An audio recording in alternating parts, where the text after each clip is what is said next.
जी जब विदा होने लगे तो दशरथ जी महाराज ने अपना सब कुछ उनके सामने सौंप दिया। हाथ जोड़ करके प्रार्थना करने लगे। ऐसी प्रार्थना, नाथ सकल संपदा तुम्हारी, नाथ सकल संपदा तुम्हारी, नाथ सकल संपदा तुम्हारी, नाथ सकल संपदा तुम्हारी, सेवक समेत सुखनारी, सेवक समेत सुखनारी, नाथ सकल संपदा तुम्हारी, नाथ सकल संपदा तुम्हारी, सेवक समेत सुखनारी। ये सारी संपत्ति आपकी ही है, सब कुछ आगे ही रख दिया। मैं तो सेवक हूं, मेरे पुत्र भी आपके सेवक हैं, मेरी रानियां भी आपकी सेवक हैं। तो मुनिराज ने कहा आपका भाव बहुत अच्छा, आपने मेरे लिए सब कुछ सौंप दिया, तो इसका मतलब यह नहीं कि मैं सब ले जाऊं, मुझे तो मेरा चाहिए, बाकी का आप अपना रखो। चतुर पुरुष ऐसे ही होते। आज के महाराज होते तो बोले बहुत अच्छी बात है, तुम तो लंगोटी लगा के चले जाओ, महल हमारे ही है, खजाना हमारा ही है, भूमि सब हमारी है, सब होता। नाथ सकल संपदा तुम वह तो दे ही रहे हैं, ये सब आपकी है। उन्होंने कहा नहीं,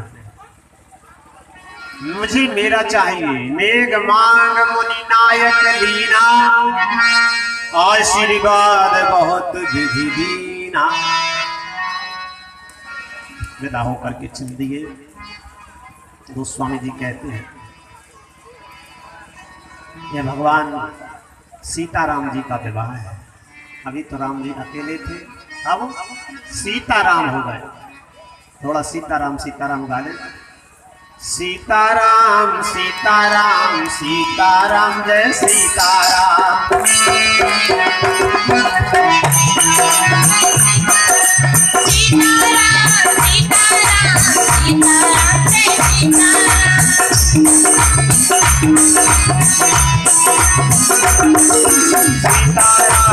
सीताराम सीताराम जय सीताराम, सीताराम सीताराम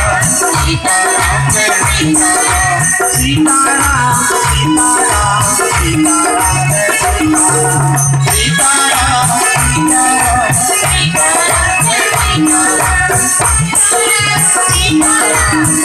सीताराम जय सीताराम। मैंने अपनी वाणी को पवित्र करने के लिए भगवान का विवाह वर्णन किया है। निज गिरा पावन करन पावन, राम यश तुलसी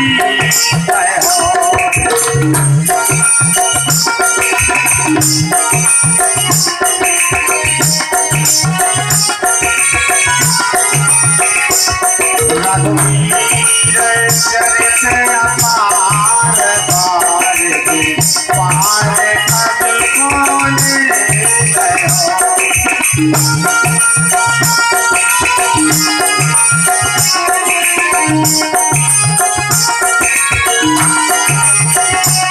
उपवीत प्यारे उन्नाय, सुन दे सागर गावई। उपवीत प्यारे उन्नाय, सुन दे सागर गावई। वैदे राम प्रसाद के सर्वदा सुख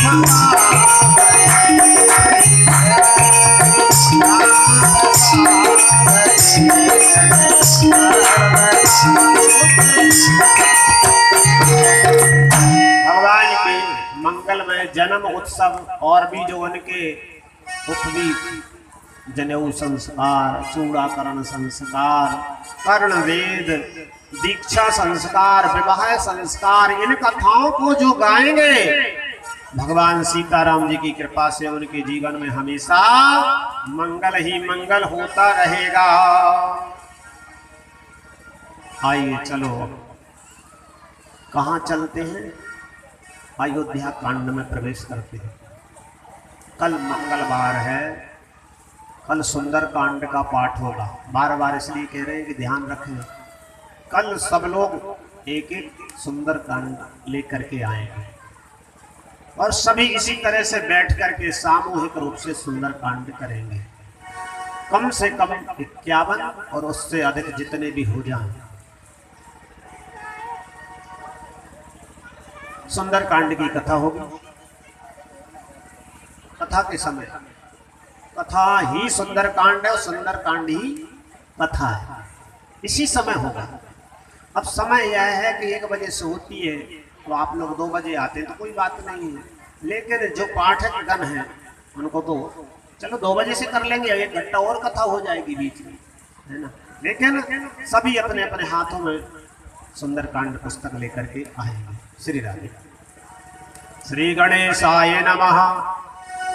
श्री जानकी वल्लभो विजयते। श्री रामचरितमानस द्वितीय सोपान अयोध्या कांड श्लोकम्। यसांख्ये च विभाति भूधर सुता देवापगा मस्तके भाले वाल विधुर गले च गरलम् यस्योरसी व्यालराज सोऽयं भूति विभूषणासुरवरा सर्वाधिपा सर्वदा सर्वा सर्वगता शिवा शशि निभा श्री शंकरः पातु माम्। जिनकी गोद में देवी पार्वती जी विराजमान। यशांके च विभाति भूधर सुता, अंक में देवी पार्वती विराजमान है। उन भगवान महेश के सिर पर जो जटाएं हैं उनमें गंगा विराजमान है, द्वितीय का चंद्रमा है। ऐसे भगवान शिव पार्वती को हम बारंबार प्रणाम करते हैं।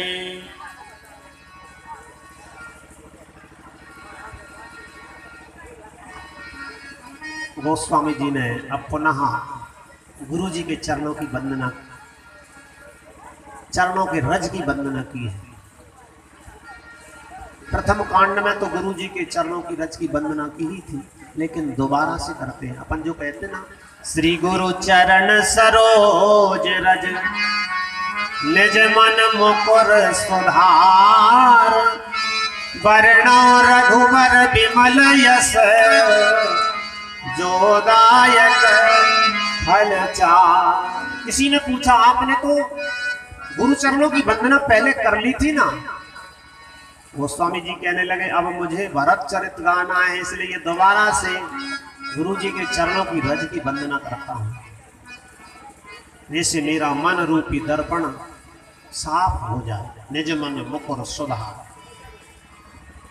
क्योंकि भरत जी का चरित्र ऐसा है जिसको भगवान राम भी नहीं गा सकते।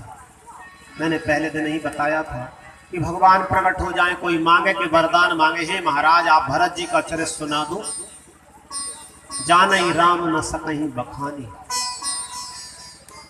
भरत महिमा सुन रानी। उन भरत जी के चरित्र को हम गाएंगे। जब तेरा राम विवाह घर आए, नित नव मंगल मोद बधाए। जब तेरा राम विवाह घर आए, नित नव मंगल मोद बधाए। जब तेरा राम विवाह घर आए, नित नव मंगल मोद बधाए। जब तेरा राम विवाह घर आए,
भगवान जब विवाहित होकर के आ गए तो नित नया मंगल ही मंगल होता रहता है। अयोध्या में तो क्या भवन 4 10 भूधर भाई, सारे ब्रह्मांड में आनंद ही आनंद है, सब प्रेम में रहते हैं। धीरे धीरे समय व्यतीत होता गया। एक दिन की बात है, महाराज दशरथ जी अपने राज समाज के साथ बैठे हुए थे।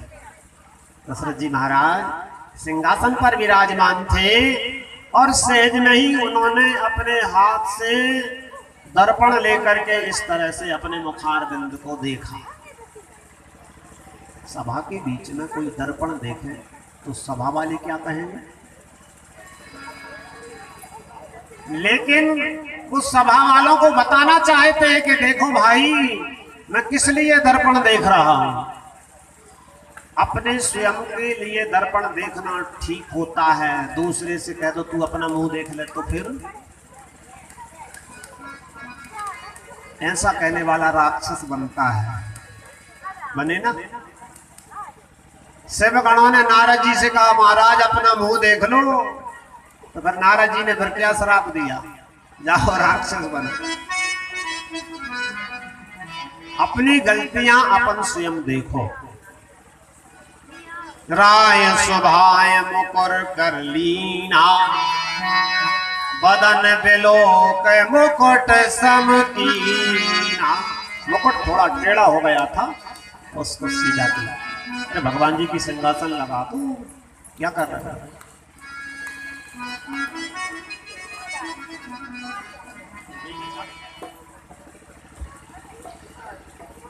दर्पण में क्या देखते हैं, कानों के पास में बाल सफेद हो गए। अब आजकल तो बहुत जल्दी हो जाते हैं, और आजकल यदि हो भी गए तो काले कर लेते, तो कोई निशानी नहीं रहने देते। बुढ़ापे के चिन्ह हैं।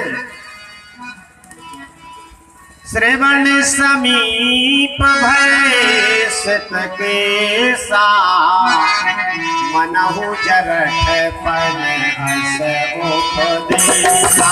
श्रवण समीप भय सित के सा, मनहु जरठ पन अस उपदेसा।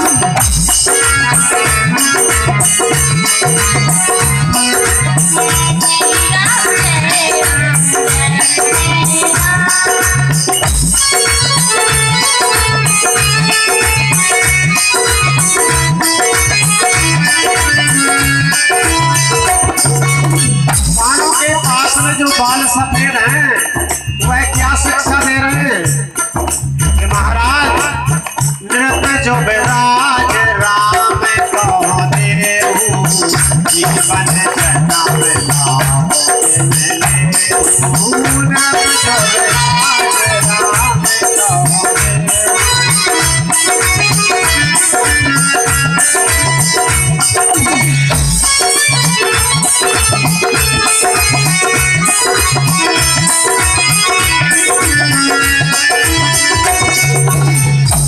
सभी भये सिद्ध के सा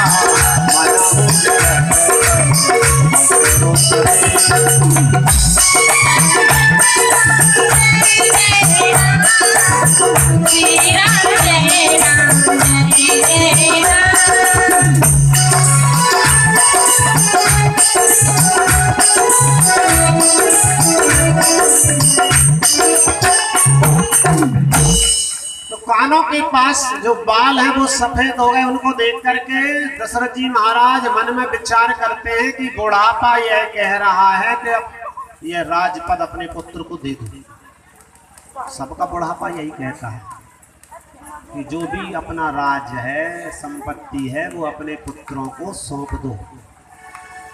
इसीलिए ये सूचना दी जाती है, लेकिन आप बुढ़ापे की चिन्ह मिटा लेते हैं। दांत गिरने लगे तो नए दांत लगवा लेते हैं, बाल सफेद हुए तो काले कर लिए, आंखों की दृष्टि कमजोर हुई तो फिर ऑपरेशन करवा लिया, बुढ़ापे के चिन्ह पूरे मिटा लेते।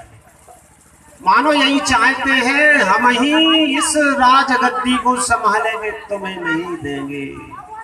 जब ऐसा चलता रहता है तो लड़के फिर, उनका नाम क्या है, लड़के, जो लड़के छुड़ा ले उसका नाम लड़का। सुपुत्र तो वह होता है कि पिताजी जब देंगे तब ले लेंगे, वो सुपुत्र है। लड़का उसी का नाम है जो लड़के छुड़ा लेता है। लेकिन दशरथ जी ने विचार किया हम ऐसा नहीं करेंगे, हम तो अभी बस गुरुजी के पास पहुंचेंगे। गुरुजी मेरा विचार ऐसा है, यह राज अब राम जी को सौंप दिया जाए। गुरुजी बड़े प्रसन्न हुए। राजा ने कहा तो एक काम करो महाराज, मुहूर्त निकाले। मुहूर्त तो गुरुजी निकालेंगे। गुरुजी कहने लगे जब राम जी राजा बन जाएं तब वही मुहूर्त शुभ है। सुदिन सुमंगल तबई जब राम होए युवराज। जिस मुहूर्त में राम जी राजा बन गए वो मुहूर्त ही शुभ है। तो दशरथ जी कहने लगे आज तो इतने जल्दी तैयारी हो नहीं पाएगी, राम जी को कल राजा बनाएंगे। सेनापति को आज्ञा दी, मंत्री को बुलाया, तैयारियां करो, चतुर्मुखी सेना को भी तैयार किया जाए। क्यों, सारी सेनाओं के साथ ही तो शपथ ली जाती है ना।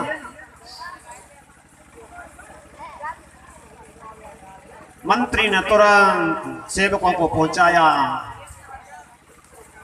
अनेक तीर्थों का जल एकत्र किया, नाना तरह की औषधि, औषधि मूल फूल फल पाना, नाना तरह की औषधियां, सब सामग्रियां भगवान के राम जी के राज अभिषेक के लिए एकत्र होने लगे। अवधपुरी को बड़ी अच्छी तरह से सजाया। जिसने भी सुना वही कहने लगे वाह, हमारा तो आनंद ही आनंद हो रहा है। पहले तो हमारे राजा के यहाँ बालक नहीं था, बालक हो गया, फिर इतने संस्कार हुए, विवाहित होकर आ गए, अब राजा बनेंगे, राजकुमार ही राजा बन रहे हैं, कितनी अच्छी बात है। अयोध्या के लिए जो है नजर सी लग गई। जब ज्यादा आनंद होता उसमें भी तो थोड़ी नजर लग जाती है, किसी की नजर लग गई। क्या हुआ, देवलोक में देवता विचारने लगे राम जी राजा बन रहे हैं, तो हमारा जो काम है वो कैसे हो पाएगा। इसलिए देवताओं ने सरस्वती जी को बुलाया।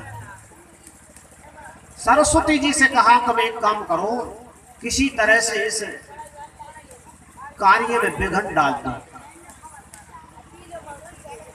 सरस्वती सबको प्रणाम करके आती हैं और इस तरह से आई हैं जैसे अयोध्या के लिए 7:30 आ गई। सरस्वती ने देखा, अयोध्या में घूम घूम करके देखा किसकी बुद्धि बिगाड़ूं। जिसने सरयू का पानी पिया हो, जो यहाँ पर जन्मा हो, उसकी बुद्धि बिगाड़ने का मुझ में सामर्थ्य नहीं है। कैकेयी जी की जो दासी थी, जो दहेज में साथ नहीं आई थी, नाम मंथरा मंदमती, चेरी के गई केरी अजस पिटारी ताहे कर गई गिरामती फेर। सरस्वती जी जो है मंत्रा की बुद्धि बिगाड़ गई। जैसे ही मंत्रा ने सुना कितना उत्सव हो रहा है, बाजे बज रहे हैं, मंगल ध्वनियां हो रही हैं, जगह जगह गीत गाए जा रहे हैं, क्या हो रहा है पूछने लगी। पूछे से लोगों ने कहा है उछाऊ, क्या उत्सव हो रहा है पूछने लगी। जैसे ही सुना राम जी राजा बनेंगे, सुनते ही उसका हृदय तो जल गया और लाठी लेकर के, उसका नाम मंत्रा भी था और कुबरी था क्योंकि उस कमर टेढ़ी थी, लाठी लेकर चलती थी। दौड़ करके भरत जी की मां के पास पहुंची। जैसे ही भरत जी की माता जी के पास मंत्रा पहुंची, कैकेयी रानी जी ने कहा, अरे दासी तू उदास सी क्यों दिखाई दे रही है, क्या कारण है, कोई परेशानी है क्या। मंत्रा ने बड़ा चतुराई से जवाब दिया, अब परेशानी तो है ही रानी जी, बातें बनाने वाले बड़े चतुर होते हैं। आजकल तो सबसे आनंद में कोई है तो कौशल्या रानी है, हम तो परेशानी में ही गई। काहे हमारी रानी परेशान रहेगी तो हम दासी परेशान ना रहेंगे। जैसे ही उन्होंने सुना, बोले क्या कहती है भैया। कैकेयी ने उससे कहा, क्या कहती है, समझ में नहीं आया। अरे जिनके पुत्र कल राजा बनेंगे वह आनंद में है। कैकेयी मैया को बड़ा गुस्सा आया और मंत्रा से कहा, देख मंत्रा, तू मेरी जेठानी के, मेरी बड़ी रानी के लिए अपशब्द नहीं कहेगी, मेरे राम के लिए कुछ नहीं कह सकती। मेरे सौभाग्य के विपरीत एक शब्द भी नहीं कहना, मैं तेरी जिभ्या काट दूंगी। अब दोबारा बोलेगी तो जिभ्या कट जाएगी। मंत्रा ने विचार किया, यहाँ तो परेशानी है, यहाँ तो चतुराई चल भी नहीं रही। रोने लगी बेचारी, एक कोने में बैठे। जब रोने लगी तो मैया समझाने लगी, रानी जी समझाने लगी, अरे दासी तू ऐसी बातें क्यों करती है, आखिर बता तो सही क्या परेशानी है तुझे। मंत्रा ने फिर धीरे धीरे, जैसे शिकारी जो है पक्षियों को पकड़ने के लिए जाल फैलाता है ना, ऐसे ही लंबे चौड़े स्थान से जाल फैलाया, नाना तरह की कथाएं सुनाई। सुनाते सुनाते फिर सौतों की कथाएं सुनाने लगे। रानी जी तुम नहीं जानती हो, ये सौत बहुत बेकार होती है, अभी जीवन भर तो बड़ा आनंद रहा। अरे तुम तो ठीक हो, तुम्हारे पुत्र को परेशानी हो जाएगी, मेरी बात को समझो।